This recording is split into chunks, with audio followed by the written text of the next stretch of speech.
Et ben bienvenue à tous pour ce Bienvenue à nouvel tous. épisode de Dans les cordes. Pour parler du combat Beterbiev Bivol 2. Voilà le fameux, on vous l'avait promis après notre remake de la carte. C'est vrai qu'on a passé beaucoup de temps à parler de la carte, plus, Ouais.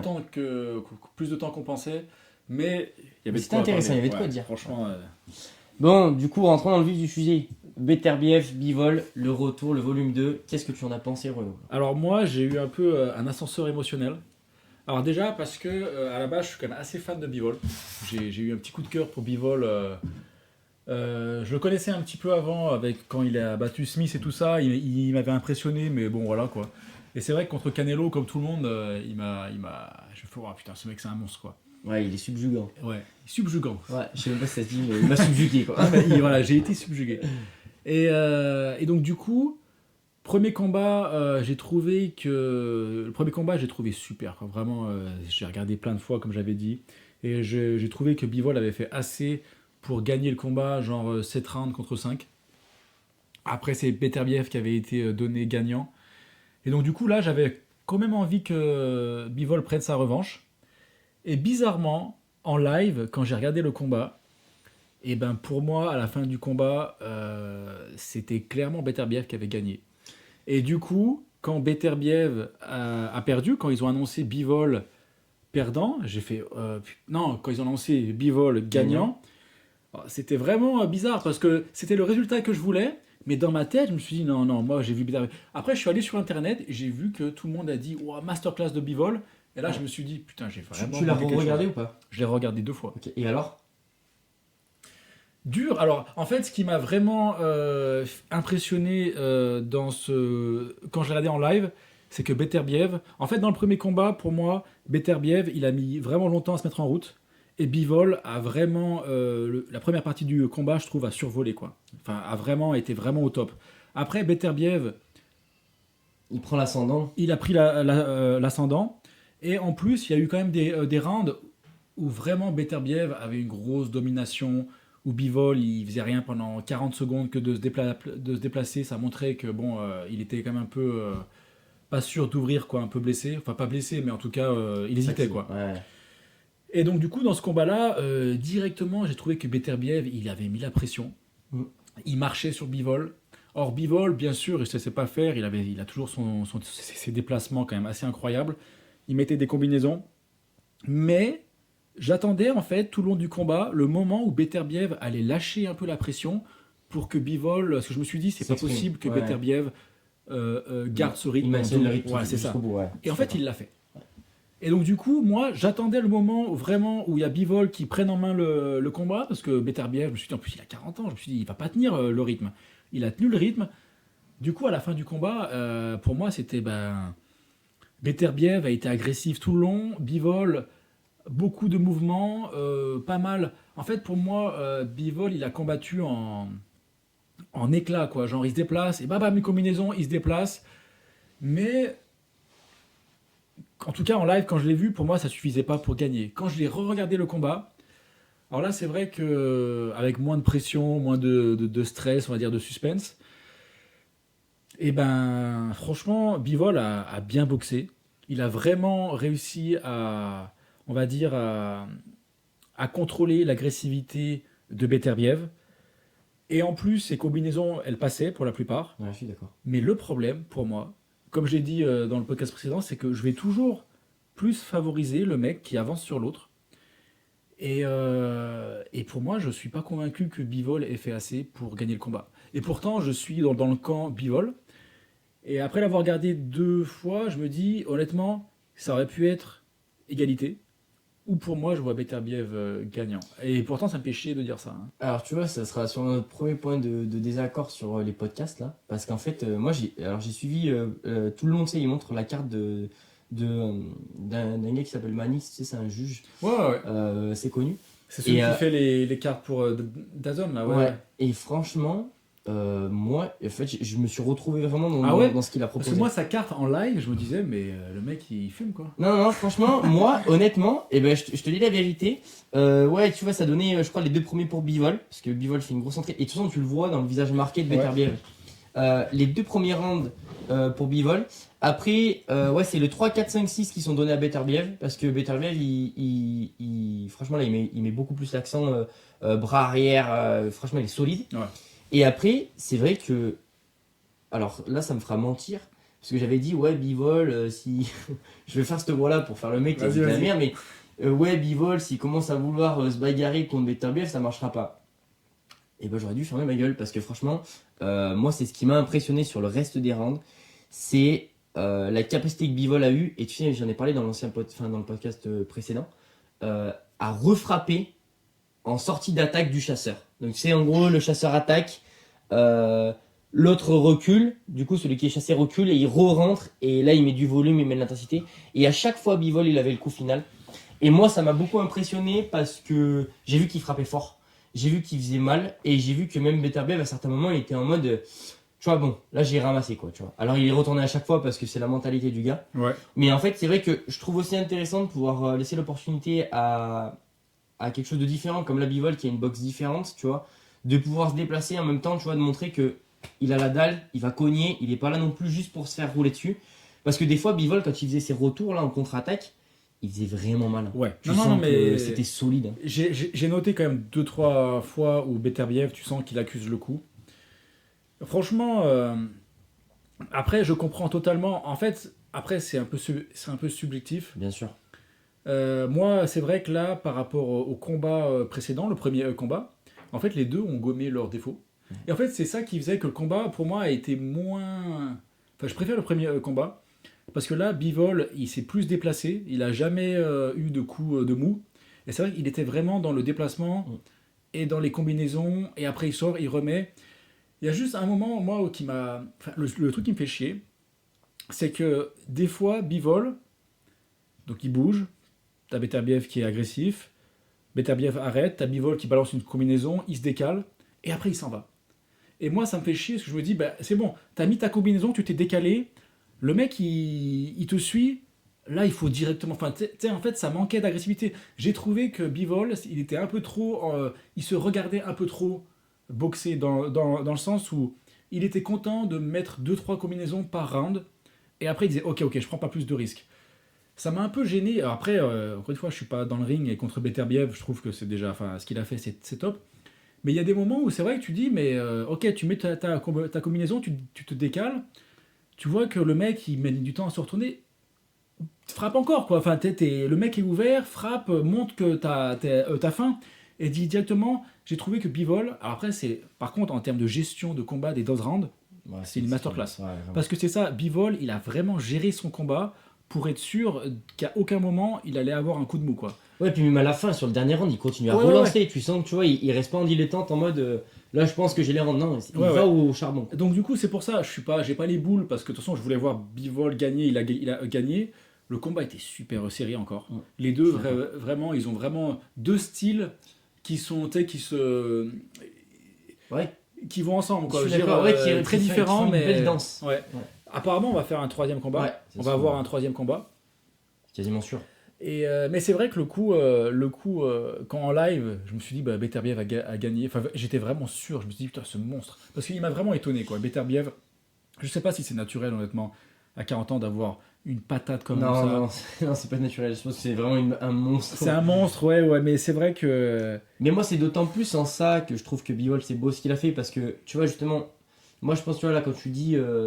Je trouve que la chose qui te cause le problème, c'est aussi la solution, dans le sens où, tu vois, tu dis qu'il a réussi à tenir les 12 rounds avec un certain flow, une aisance, Bivol. Et je pense que c'est parce qu'à ces moments-là, il n'a pas poussé le coup de trop. Ouais. Qui, alors, s'il passe, oui, va sûrement faire beaucoup de mal à Beterbiev, mais qui, s'il passe pas, fait bouffer la petite énergie, tu vois, qui fait que sur la fin. Et je pense que de toute façon, Bivol savait que. Je pense que le plan de Bivol, c'était pas de mettre KO Beterbiev. Non. Il savait que c'était pas la peine, c'était pas. Tu peux pas. Ouais, et s'il y a un truc que je dois dire qui m'a un peu déçu, enfin, ou s'il y a un point, on va dire, négatif de Beterbiev, c'est qu'il a tenu les 12 rounds, il a fait la même chose. Ouais, je suis d'accord. Il n'a pas vraiment Adapté. changé, il s'est pas adapté. Et c'est vrai que. Après, peut-être qu'il pensait comme moi, il pensait qu'il gagnait le combat, parce que c'est vrai que quand Beterbiev, le juge annonce, enfin, l'arbitre annonce la décision des juges, on voit qu'il est un peu en mode. Ouais. Genre, ah bon. Ouais. Mais pour moi, je pense que les deux ont fait le boulot. Et c'est là où c'est le plus dur. C'est comme du Canelo contre Golovkin Ouais, 2. je suis d'accord. Les deux ont fait le boulot. Pourquoi il y en a un des deux qui devrait gagner? En fait, on sait pas. Bah, après, c'est vrai que tu vois, alors encore une fois, je vais le citer, mais ce fameux Nicolas Haute qui parlait de quand il donne des conseils dans le coin des combattants de MMA, Ouais. en fait, il disait si tu veux avoir une approche trop technique, parce que tu vois, comme nous, par exemple, on sait qu'on va préparer le podcast, etc., tu veux être technique, etc., en fait, il faut le regarder comme le mec qui est dans son canapé, tu vois. Et c'est vrai que moi, j'ai essayé de me détacher beaucoup de ce combat-là. Quand j'ai regardé hier, tu vois, je me suis dit, vas-y, tu vois, j'avais mon carnet de notes, mais je me suis dit, fais comme si en fait tu étais en train de le regarder en mode on s'en fout quoi, c'est pour toi et tu te fais plaisir. Et c'est vrai que je trouve que ça ressort pas mal de points et tu vois des choses. Et tu vois, Beterbiev, c'est dur en même temps parce qu'il a gagné le combat précédent. Donc du coup, je pense qu'il s'est dit on repart un peu aussi sur la même ligne et puis c'est ce qu'il sait faire. Ouais. Mais c'est vrai qu'à certains moments, tu sens que sa patate elle suffit plus parce que Bivol il arrive déjà bien à bloquer et il arrive bien du coup à jouer ce truc de je sors, je rentre. Et après, c'est compliqué parce que c'est vraiment le style de Beterbiev. Alors aller trouver d'autres angles, peut-être se mettre lui à peut-être encore plus se déplacer, ça aurait été compliqué et peut-être même improductif. Mais moi j'ai trouvé que ouais, c'était un peu limité par rapport à ce que Bivol y proposait. C'est vrai que Bivol, dans ce combat, il a été très technique. Non, c'est vrai que j'ai Le vu... 9ème, Ouais. le 9ème round. Quand tu revois des trucs en slow motion, tu sais. Ouais.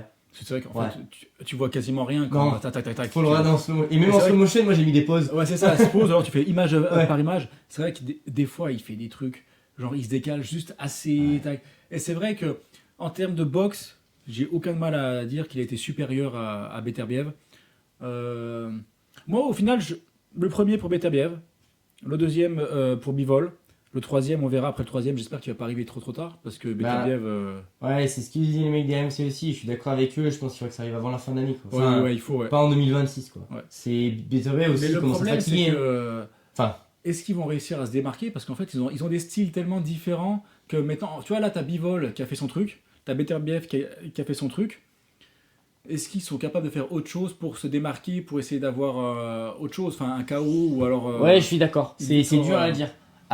Ouais, c'est très dur à dire. Moi, je Et- pense qu'au final, c'est vrai que le troisième combat va plus favoriser Bivol, parce qu'au final, il a l'air d'être plus capable de s'adapter. Je suis tout à... Ouais, c'est Ouais. une très bonne analyse, je suis tout à fait d'accord avec ça. Et moi, si tu veux, quand je me schématise un peu le premier, je revois Bivol vachement acculé et qui a pas forcément la réponse en contre-attaque en fin de mouvement. Tu vois, Ouais. souvent Beterbiev, il met son combo, il subit, il bouge, mais il met pas de coup. Là, ce qu'il a rajouté, c'est ces fameux enchaînements en fin d'attaque adverse. Ouais. Donc, c'est-à-dire, quand il a acculé, il se fait acculer, il prend un combo, soit il le prend dans les gants, soit il recule, et derrière, il a une agressivité qu'il n'avait pas sur le premier combat, pardon.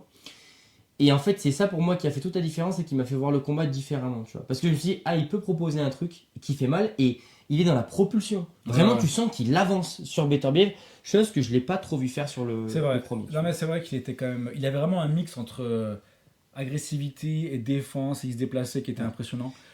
Après, attends, je voulais dire un truc, je me souviens plus. Ça part de là, hein. Non, c'est parti. Bah, tu vois, je te laisse en même temps réfléchir à ce que Vas-y, tu disais, mais moi, le 9ème round, pour moi, c'est une masterclass. J'ai noté round exceptionnel, Bivol est dans son jardin. Pour moi, tu sais, on parle souvent, nous, en tant que boxeur, de rythme et d'imposer son rythme sur le ring. Ça faisait très longtemps qu'à haut niveau, j'avais pas vu ça de manière aussi forte. Tu sais, ce jeu d'élastique. Ouais. Où en fait, Bivol, en fait, il arrive à frapper pile au moment où Beterbiev s'y attend pas. Au moment où Beterbiev essaye de frapper, il est déjà plus là. Et au moment en fait où il faut retaper, Bivol il rentre. Ouais. Et ce truc d'un peu d'effet élastique qui sort et qui rentre, j'ai trouvé ça En fait, exceptionnel. le timing est incroyable. Et Ouais. un truc aussi, tu sais, et dont tu sais, je t'avais parlé sur les déplacements latéraux. Je sais pas si t'as remarqué, parce que du coup, Bivol, souvent, en fait, bon, il part sur un côté, puis il repart à l'intérieur, il repart à l'extérieur. Ouais. Mais sur le moment où il repart à l'extérieur, il a la jambe vissée. Et Et là, bon. c'est au moment où bam, Ouais, le il bras, il tape, sort. ouais. C'est vrai que ça, j'ai remarqué plusieurs fois Exceptionnel. où c'est vrai que il met des coups qui sortent de nulle part. Ouais. Et c'est vrai que Beterbiev se les prenait Parce que tu vois, propre, quoi. c'est ce que je pourrais reprocher à un gars comme Madrimov, c'est que le gars, quand il se déplace pour se déplacer. Et en fait, si tu veux, là, la C'est vrai que différence... quand il se déplace, après, il balance des coups, mais il n'est pas sur ses appuis. C'est ça. Et puis, Ouais. tu sais, c'est pas joint avec un mouvement bloqué plus une frappe. C'est je me déplace, puis je vais me poser, puis Ouais. je vais frapper. Ou alors je me lance après. C'est je ça. me lance complètement. Et c'est vrai que tu te lances pas contre Beterbiev. Et puis surtout que Bivol, de comment il l'a fait, Ouais. il a fait varier vraiment ce mouvement qui d'un coup se verrouille, je frappe et je repars en Ouais, mouvement. non, c'est vrai, ouais. Et c'était la perfection. Je me suis rappelé de ce que je voulais dire. Il y a un truc aussi qui m'a dérangé pour Bivol, mais c'est vraiment juste visuellement. Quand Bivol se déplaçait, il avait sa garde haute. Ouais. T'as Beterbiev qui l'enchaînait, qui prenait dans la garde, et après il faisait voler un peu sa garde. Ouais. Alors ça veut pas dire que. Mais tu sais, visuellement, pour moi, tu sais, je me disais, tu sais, ça fait comme style, Bivol est fatigué, et sa garde, elle explose. Tu vois. Ouais. Et je trouve que visuellement, ça a eu un impact sur moi. Ok. Je me disais, oh, Bivol, il en peut plus, il est un peu fatigué. C'est vrai que souvent, il faisait ça quand il se déplace un peu latéralement. T'as Beterbiev qui enchaînait, il prenait dans sa garde, il se déplaçait, et puis hop, après, Ouais. mais c'était pour se voilà, je pense que c'était Pour se reposer, ouais. voilà. Mais c'est vrai que visuellement, c'était pas top. Ça faisait vraiment style la garde qui explose, quoi. Parce que Beterbiev est tellement puissant. Je sais pas du tout. Ouais, mais ouais, tu vois, moi, ce qui m'a le plus marqué, et c'est ce que j'ai vraiment observé, genre j'ai eu un petit focus là-dessus, j'ai regardé tout le long du combat, c'est le bras collé de Bivol à Non, droite. mais- c'est ça, ouais. Et ça, c'est un truc qu'il a pas fait autant au premier Ouais. combat. Et tu vois, moi, ça, c'est un truc où je pense que j'aimerais bien l'incorporer aussi à ma boxe, parce que trop souvent, on a les bras tombants, tu sais, quand on Bivol, frappe. pour ça, il C'est- est école, quoi. Oh, mais c'était Textbook. Ouais. impressionnant. Tu sais, lui, il a dû faire tu sais, le truc avec Avec la balle et tout, quoi. la balle Ouais. sous le coude, là, pour bien maintenir la main. Et je pense que c'est aussi une des choses qui l'a fait réussir plus que sur le combat précédent. Parce que moi, je le vois souvent, le bras un peu ballant à droite, quand tu mets un combo ou quand tu sais, tu essayes de prévoir ce que l'adversaire va faire, quand il se lance sur toi, tu baisses ton bras. Ouais. Souvent, tu le prends le crochet du bras avant. Crochet ou n'importe quoi. De toute façon, ouais. Non, enfin, après, c'est souvent du crochet ou une ligne directe, mais souvent, tu prends le crochet avant. Et celui-là, il te fait mal, tu vois. Là, le fait de l'avoir tout le temps collé, bah, ça frappait contre le gant, et lui, en fait, après, il pouvait remiser. Il remisait, ouais. Non, mais ça, normalement, c'est ce que tout le monde devrait faire, mais c'est l'école. super dur. Ouais, c'est clair. Parce que ça, je trouve que Ortiz le fait très très bien. Ouais, je suis d'accord. Alors, Ortiz, c'est vrai qu'il y en a beaucoup qui disent qu'il a une garde trop haute, ce qui fait qu'il est un peu moins flexible. Bon, il arrive bien, mais c'est vrai que Ortiz, il peut faire ce qu'il veut, il a toujours paf, le gant. Ouais. Collé. Ouais, et ça c'est top ça. Et surtout contre des mecs qui cognent. Tu vois, là, un gars comme Ouais. Beterbiev, si tu colles pas ta main, elle ricoche contre ta tête, c'est ouais. encore pire. Et C'est un Beterbiev, désastre. c'est vrai qu'il a cette espèce de mélange entre timing et puissance, pas très rapide, Non. mais quand même, enfin, je sais pas comment ils ont balancé de coups les mecs, mais Beterbiev il s'est jamais arrêté. Mais moi, ce que j'ai trouvé impressionnant quand j'ai regardé le combat, c'est qu'en fait, t'as l'impression que ça va pas vite. Vraiment, tu sens qu'il y a une prise de temps et que c'est juste vraiment sur les timings. Parce que les timings sont tellement bons qu'en fait, il n'y a pas besoin d'aller vite, de forcer les coups. Je trouve que ça va vite quand même. Hein. Non, mais Ouais, dans le sens ouais. où, tu sais, par rapport au coup qui est envoyé, à l'impact, tu sais, t'as pas l'impression que c'est un Ryan Garcia qui met un direct. Tu vois ce que je veux dire? Oui, Et pour oui. autant, la percussion, elle est Parce que terrifiante. les mecs, ils mettent. Tu vois, quand t'as Ryan Garcia qui met son crochet, il le met avec tout ce qu'il a. Ouais. Et là, je trouve, moi, c'est ça qui me fait halluciner avec des mecs comme Beterbiev ou Bivol. C'est que ils mettent la puissance, et il y a beaucoup de puissance, mais ils mettent pas tout, en fait. Ouais, Parce qu'ils enchaînent. ouais, Je veux dire, d'accord. parce que c'est ça, en fait. C'est ça qui te permet de enchaîner. Tu sais, je parle comme si j'étais capable de le faire, alors que j'en chie grave à chaque fois que je boxe. Mais en gros, c'est ça, c'est. Il n'y a pas besoin de mettre toute ta puissance, parce que si tu mets toute ta puissance, déjà, tu es déséquilibré et après, tu n'arrives pas à enchaîner. Et un mec comme Beterbiev, en fait, il enchaîne. Un mec comme Bivol, c'est pareil, il enchaîne, il est explosif. Et c'est vrai que cette espèce de... Ils arrivent vraiment à mettre pile ce qu'il faut pour tout faire, quoi. Ils sont vraiment au curseur parfait. Ouais, je suis d'accord. Et c'est un niveau de maîtrise, les gens ne se rendent pas compte. Tu sais, souvent en boxe, les 2-3 premiers rounds, c'est là où les mecs sont en forme, donc c'est classe. Et après, tu vois que ça se dégrade. Ouais. Et ça commence, les bras qui... Et là, c'est vrai que c'était 12 rounds. Les mecs, ils ont été parfaits. Mais moi, même le 12e, C'est- j'ai fait un focus dessus en me disant, tu sais, je me rappelais plus trop de comment ça terminait, parce que bon, j'étais un peu dans le jus quand je l'ai regardé la première fois. Et je me suis dit, peut-être que ça va redescendre un peu. Non, les mecs, Non, ça ils ont devrait- rien foutre, ils sont là pour se faire mal. Et c'est vrai que Bivol, il a mis un point d'honneur à vraiment être agressif. Et tu sais, il y a eu un moment, je crois que c'est le 11e ou le 12e, où il est un peu dans les cordes contre Beterbiev. Et il a enchaîné. Ouais. Et ça, je me suis dit, ah, c'est cool, parce qu'au moins, il a vraiment, même au 11e round, le mec, il sait ce qu'il doit faire. Ouais, je suis Il dit d'accord. non, il faut pas que je. Et même Oui. si ses coups n'ont pas forcément été. Mais au moins, Il y il a s'est pas un donné. moment, Quoi. ça fléchit dans la tête. Et Ouais. moi, je trouve que ça a été, même tu le vois dans l'expression du visage, même au 12e round, peut-être tu sens que il a envie de Ah non, désosser, mais- quoi. Ouais. Mais d'un autre côté, avec une style de beauté, parce qu'il y a un respect, tu vois, mais genre, c'était ce respect de on va se cogner, quoi. Tu vois, Ouais. vraiment, quoi. C'est ça. Et puis c'était un peu pour Bivol, Je pense qu'il y avait, c'était même pas genre juste cogner Beterbiev. Tu sens que le mec, il était là pour, comme ils disent, les ricains, la legacy, quoi. Ouais, grave. Pour poser sa marque. Il voulait ses ceintures. Et c'est vrai que bravo à lui. Non, franchement, Ouais. bravo à lui. Après, ouais, le troisième combat, on verra ce que ça donne. En fait, j'ai peur parce que enfin, moi je sais que j'ai aimé les deux combats. Quand on a vu deux beaux, t'as peur que le troisième il soit pas au niveau. Ouais, un peu comme Golovkin et Canelo. Ouais. Mais après, le Golovkin et Canelo, il est arrivé super tard. Ouais, là il faudrait que ça s'enchaîne. Ouais, ça Mais s'enchaîne bien. d'un autre côté, c'est tellement des niveaux pointus dans ce qu'ils font, c'est super dur aussi de se réajuster et de faire différent, tu vois. Bah après, un mec comme Beterbiev, à son âge, sa Tu changes boxe, pas ta boxe. voilà. Et puis honnêtement, Beterbiev, encore une fois, le combat était super serré, quoi. C'est clair. Pour moi, quand je suis Beterbiev, je dis pas il faut tout changer, quoi. Non, non, je suis d'accord. Et puis moi, il y a un truc que c'est vrai que j'apprécie pas trop sur la notation, c'est que pourtant on met pas plus de rounds nuls. Écoute, c'est marrant que tu dis ça parce que moi, là, j'ai dit à ma carte qui doit être sur le bureau là. En fait, il y a beaucoup de rangs, je mettais du 10-10. Ouais, C'est d'accord. impossible. Bah, Impossible de. Tu vois, moi, il y a eu le round de 4 par exemple, bon, qui a été donné à Beterbiev. Après, peut-être je me plante complètement, mais Enfin, je vais. Ouais. le round 4, je me suis dit, franchement, c'est quasiment un match nul. Après, le round 8, pareil. Bon, et après, j'ai trouvé que Bivol avait quand même vachement accéléré. Mais pourquoi est-ce qu'on met pas plus de rounds en match nul? Tu vois, ça, c'est un truc que je comprends pas parce que, alors, il faut forcément un vainqueur chaque fois. Non, je trouve que des fois, les deux exploitent ce qu'ils savent faire, mettre du volume, mettre de l'intensité. Alors, à des niveaux différents parce que les façons de boxer sont différentes. Mais ouais, je comprends pas. Ouais, et ben tu vois, moi là sur ma carte, Ouais. alors là, je crois que c'est quand j'avais regardé la deuxième fois, Mhm. j'étais arrivé à 115-115. Donc Ok. égalité. Et c'est vrai que le premier round, je le donne à Bivol. Ouais. Les deuxième et troisième, j'ai mis 10-10. Ok, j'entends. Et J'entends. je dis, Ouais, ouais, j'entends. ça pourrait être les deux pour. Voilà. Ouais. Après, je donne les rounds 4 à 8 à Beterbiev. Genre 4, 5, 6, 7, 8, je donne à Beterbiev. Ok. Et 9, 10, 11, 12, je les donne à Bivol. Ouais, ok.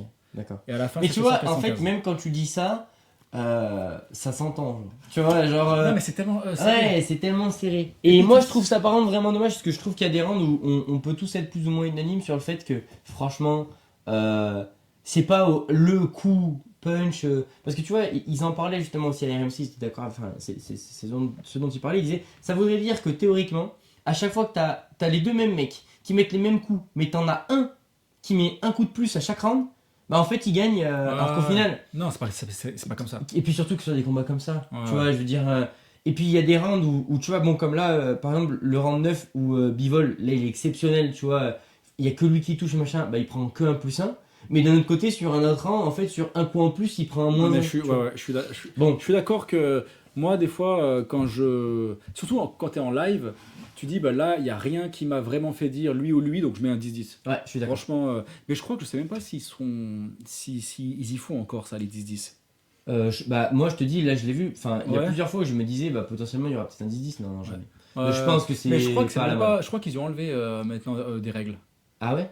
Ils doivent désigner un vainqueur à Ok. chaque round. Ah bah, alors si c'est ça, ok. Mais Ouais, du c'est coup, je con. trouve ça dommage, par contre. Ah non, c'est complètement con.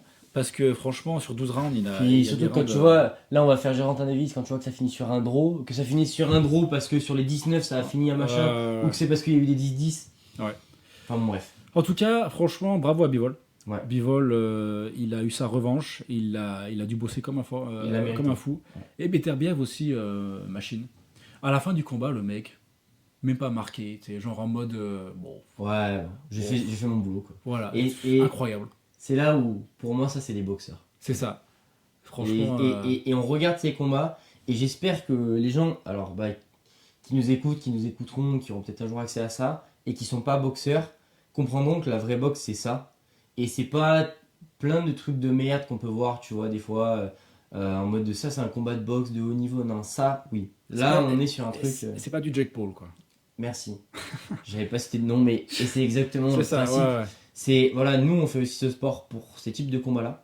Et ça, c'est un peu notre Messi, Ronaldo, si tu veux, si on peut. Non, mais C'est- carrément, ouais. Moi, je sais que je pratique la boxe aussi parce que c'est des mecs comme ça qui me font dire. Ah bah, Je suis tellement nul que j'ai envie de m'entraîner du coup. Tu vois c'est ça. Non, mais quand tu les vois, tu te dis, t'as envie d'essayer de voir ce ce que c'est de boxer comme ça, quoi. Alors, tu n'y arriveras jamais, Non. mais quand même, tu as l'obsession d'essayer de tendre vers ça, quoi. Et puis tu sais, c'est toujours ce qu'on dit, c'est quand ça paraît simple, c'est que c'est tellement Exactement. travaillé, c'est Exactement. tellement du haut niveau. De toute façon, tu prends n'importe qui, tu dis tape sur un sac ou fais 2-3 rounds, les mecs en 30 secondes sont pliés, quoi. Ouais. Parce que les gens se rendent pas compte. Et puis même nous qui avons un peu l'habitude, il nous en faut pas beaucoup plus. Ah bah non, moi Parce je que c'est sais vrai que la que technique des après handballs, 5-6 rounds de sparring sérieux, t'es lessivé, quoi. Ah mais tu sens que... Ouais. Tu rentres chez toi, tu bouffes tout ce que tu peux, Ouais, faut compenser.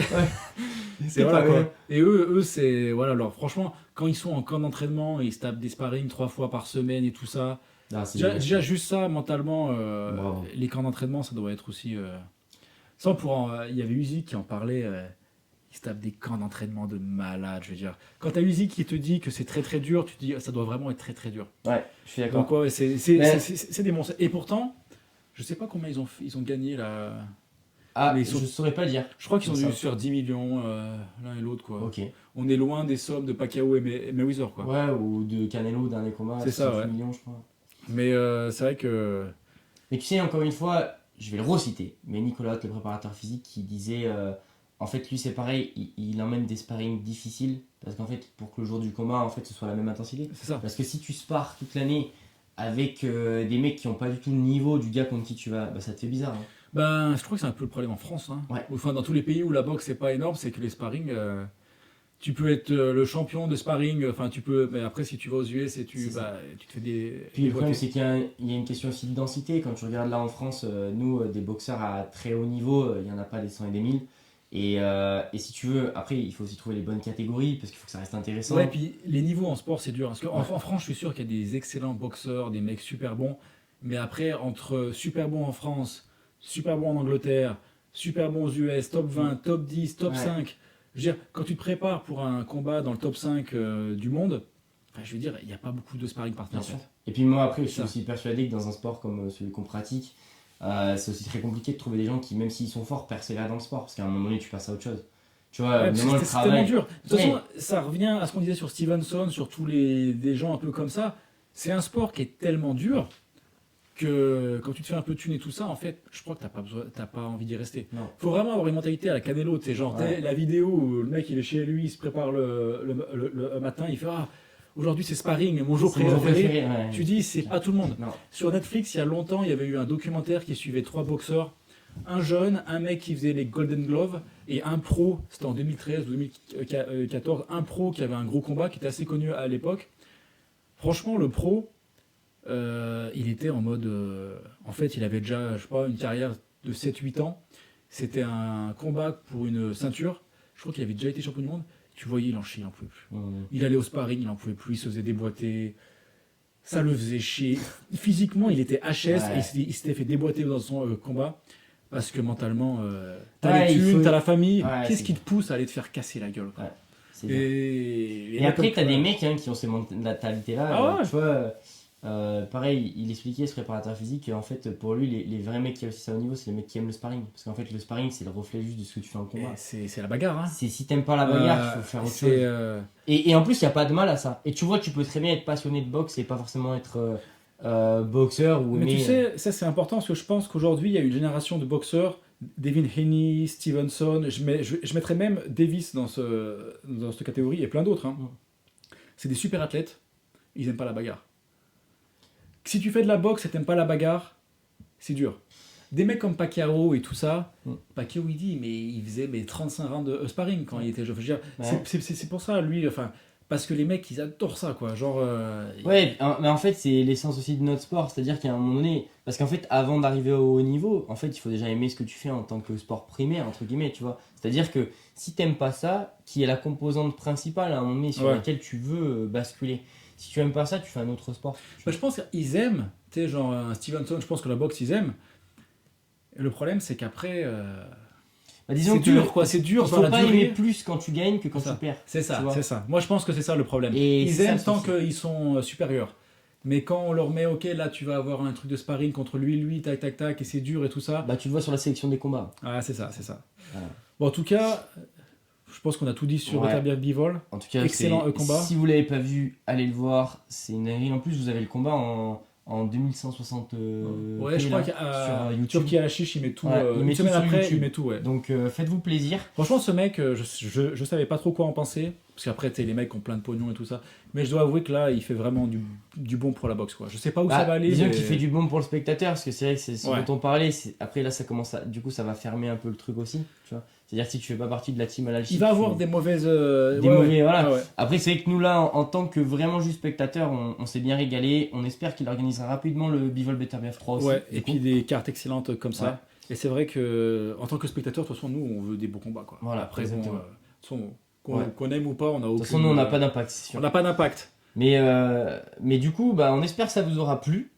Que vous nous suivrez aussi pour jusqu'au prochain aussi combat. Carrément, de Beterbiev carrément. Bivol. Ouais, N'hésitez pas à nous suivre, que ce soit alors sur YouTube, il y a sur Spotify, et aussi bientôt sur Twitter. On Allez. va commencer à poster. Super. Donc voilà. Passez une bonne journée. Allez, ciao. On se dit à la prochaine.